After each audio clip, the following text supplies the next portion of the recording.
With me now, Julian Cope. Hello, Julian. Hello, David. Now, you promised at Christmas time when we did that phone chat that you'd come in, and I'm glad you kept your promise, because I want to find out how busy you've been. I know that you've been touring fairly extensively for the last few weeks, haven't you? Mm-hmm. We've been doing a complete British tour with bits of Europe thrown in, you know, when you can get the time. I mean, it must be very tiring. It is. Yeah, we've got Australia coming up, and the United States. I don't enjoy touring, but it was such a challenge this time. We hadn't toured for a while. I got kind of into doing so many gigs. It's just everything in between. It just takes so much time. What are the sort of things that are time-consuming? I spend so much time doing interviews in Europe, which are very basic beginning interviews, you know, saying when we were formed and things like that. Yeah. Which I find quite tiring. TV and radio in Europe and things like that. It's basically just because I'm the kind of the leader, I get far more to say, you know. So it's far more of a weight on me rather than a kind of a balance of weight over everybody. Right. Now, you've been taking your Club Zoo concept around. Yeah, so far we did 5 weeks in Liverpool, and then we took it to Dublin and Cork. We were going to take it to Hammersmith, and we thought, in actual fact, we couldn't really do it exactly the way that we wanted to. So rather than do that, rather than make it like a table version, we just did it as an actual gig. But we'll be doing far more as soon as we've got time. Now, for those that might have gone to Hammersmith, or maybe another few dates where you didn't incorporate the Club Zoo concept, what did they miss out on, and what would you hope to do next time? Well, the only thing they really missed out on is the intimacy of the club, the videos, there's far more irreverence in the Club Zoo gigs. What we wanted to do was take the concept of the gig, and kind of, I don't know, there's too much of an emphasis placed on the performance of the group when they go to see a group, as if you've got to go and see this amazing thing, then you walk away and that's it. In Club Zoo there are videos going on, there are other groups playing upstairs, there are all sorts of things where you don't have to be watching the teardrops because you can have seen them like 3 days that week in any case, so it's not a big deal. Mm. Who are the people, if you have time to go and see other bands, that you would go and see these days? These days? I'm thinking of when you were talking about the kind of show you like to put on. Presumably you're particular about what you like to go and see then. I'd like to see DAF. Haven't seen DAF yet. I'd really like to see Alan Vega. Mainly, I don't know. I'm very distant from watching other people at the moment, just because of time, really. Mm. There's so many things that I'd really like to see. What about your songwriting? Because when you're touring, although you have kind of time for sleeping and waking up, how inspirational is life on the road for creating tunes? It isn't inspirational, but then again, my life in general isn't inspirational for actually creating the songs. They happen in any case. I've been writing a lot of stuff on the tour. I've been writing a play on tour, writing a lot of songs, a lot of lyrics. I would imagine the perspective that you get by being on tour makes you see things very differently. Mainly extremes, you know, things like Berlin and Amsterdam, and I suppose America. But I'm very determined not to start incorporating those things into subject matter, you know, because so many people have written about Berlin, there's no point, you know, I'm sure I wouldn't be able to do it better than Lou Reed. What about the play? It's kind of weird, but And how do you see it? As a theatre production? Yeah, very much so. It's something that we're really going to work on. I've started writing the soundtrack for it and everything. I kind of forced myself into writing something that's got a very big kind of epic quality to it. So I've really got to work hard on this. It's really got to be good. And I've started telling people about it earlier than I would normally do, so that it's forcing me to write it. That's the main thing. The Teardrop Explodes have been together for, what, something like 4.5 years now? I'd say November 78th we started. How long's that? Okay, so it's like just under 3.5, 3 years, something like that. And have things gone pretty well up to now the way that you would hope they would? Has success come quicker, or did you ever have a timetable for success? No, we never had a timetable. We never had any... The only thing we had was desire. Originally, my only desire was to make a record and to learn to sing. Then I reached that. My desire was to change the style. All sorts of goals have got reached. At the same time, I'm just saying that we should get so much better, you know. But there's so much, I really want to diversify at the moment. I mean, has the success then that you've had with the music kind of, I don't know, satisfied an appetite that you initially had to be successful? In a way, the only thing that I find is, like, I've been written about so much this year, and you read it when it's happening to you, you read it so much in the third person, and it's like another person. I think the most important thing is coming to terms with what you're doing.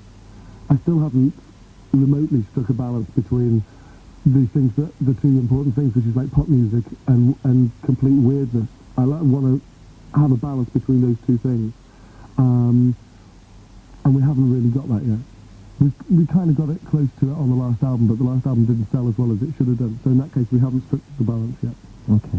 Julian, I want to come back to you after we hear some music from the band. A couple of requests. Linda Hill from Nelson Avenue, down to Market in Norfolk. Thank you for your letter. You want to hear the Teardrop Explodes, and you wanted to hear Julian in the studio, so you've got both tonight coming up. Tracy from Moulton something, Fairfield, Stockton, and Cleveland wants to hear the track Use Me, which is the B-side of Treason. And Tracy says, I want to hear it because I've never heard it on the radio before, and I think it's one of the best, no, the best thing, Tracy says, Teardrop have ever done. Julian, how do you see that tune? Well, it was written about a year ago. It was done at 2 o'clock in the morning, just myself on acoustic guitar in South Wales. It's the most freeform thing that I've ever done. It was just a reaction against Teardrop songs being very emphatic on lyrics. This was very much just a cry of whatever, you know. That's all it was. I just wanted to get away from lyrical content. Right. So the two Tracys there, because Tracy wanted me to say hello to her friend Tracy and other Teardrop fans who've written in and whose names I haven't yet used on the air. Here's the band with you. Teardrop Explodes. And that was Use Me. And in the studio, Julian Cope. Julian, you've had a kind of fixation on Scott Walker, haven't you? Now, has that been played out, or are you still as much a fan as his music as you were seemingly some time ago? Well, as a fan, it was a very timeless fan thing. I mean, it wasn't something that would be played out. The only thing is, he was very much a figure amidst a lot of figures whom I admire. The difference was they were all kind of famous, whereas he hadn't really had his say as far as I was concerned in the music scene. A lot of his songs just kind of went unnoticed. It's far more extreme than people I think would have imagined. It wasn't that I was such a complete, Scott Walker devotee or anything. It's just that he's one of the people that I was really fascinated with, and I knew that in a position when the Teardrop Explodes, I could do something to make people aware of him. And as it happened, it went really well. The album sold very well. The interest was great. I was just fascinated. I just think he's a great songwriter. Have you met him? No, wouldn't want to. No? You don't want to meet heroes? You might be disappointed? Yeah, I can imagine so many people would be disappointed by meeting me because you set yourself up all the time. And if I met him and I was disappointed, it wouldn't be my fault. It wouldn't be his fault that I was disappointed. It would be because I'd been expecting certain things. Yeah, something that he might not be. That's interesting. What do you like to do in your spare time? I mean, you've obviously got, in the middle of a hectic schedule, more live work to come. You're writing. Presumably you'll be in the studio soon. What do you like to do to relax? Because it must be time to relax. You must find that sometime. Sleep. Listen to music. You don't have any bizarre hobby that nobody has yet heard of or anything like that? Nothing bizarre. Sex? What bizarre? What about recording then? When will you have a chance to go into a studio? Well, we've recorded a tentative new single. Tentative because we're having rows about it. What, the actual, the choice of song? The actual choice of song. Because it's a bit different. Well, in fact, it's very different. It's a narrative, which we very much want to put out. But then again, I quite like the friction. We've got enough for a new album. Between the first two albums, there's far too much time, so a lot of songs accumulated without being able to be used. So I'd really like to be able to use the summer for a new album, maybe late summer release. Because we've got easily enough already. I'm always worried about writing too many songs because I hate scrapping songs. Like, I scrap enough ideas without having to scrap songs as well. Are you trying any new material out on the Well, we're record? trying a lot. We're using about 5 or 6 songs that aren't on anything that we're doing live at the moment. We've also done a lot of sessions and things. We've got about 12 new songs that are either recorded or done live at the moment. And there's a lot more that I want to do as well. I want to ask you something away from the Teardrop for a moment about the Liverpool scene, because judging by the mail I receive and listening to John Peel's program, it appears that there is a certain music scene that's fairly insular and unique to Liverpool. Now, is my assessment right about that, or are you very involved in some of the bands that are coming out of Liverpool? Far more on a friendship thing, than anything. I mean, it's very difficult to maintain that Liverpool tie when you're so far away, and I go back as much as possible. The initial Liverpool scene, which I would say was us, the Bloody Man, Pink Military, Orchestral Manoeuvres, perhaps War, very much has finished now because the bands have either split up or they've left to get bigger. But there's a very big scene now that kind of, I suppose it's influenced by those groups, but also by Joy Division a lot, by the Manchester scene. The northern scene, especially the northwest, Liverpool, Manchester, has always been very, very different, very, very anti-London fashion. Why is that? Because it's away from London? Because very much so, yeah. The media is so focused on London and maybe not so much in the northwest? It was very, very determined when we started. That's why it was such a shock in a way. Not so much a shock, but a surprise that we made sense within the terms of the music scene, the pop music scene, because it's almost incidental, that we sell records, or it was initially, because we were making music that just made sense in that area. The attitudes of the groups were very, very similar. It was very much a case of self-help, just a real desire to do something that was new, and to do something that was new within a melodic structure, which is very much what I think all the groups have been into, is melody and weirdness, combining the two, to get something that's a little bit bizarre, that kind of early Pink Floyd sort of thing is like a good analogy, I think, where you get something like See Emily Play, which is a pop song, but it's off the wall as well.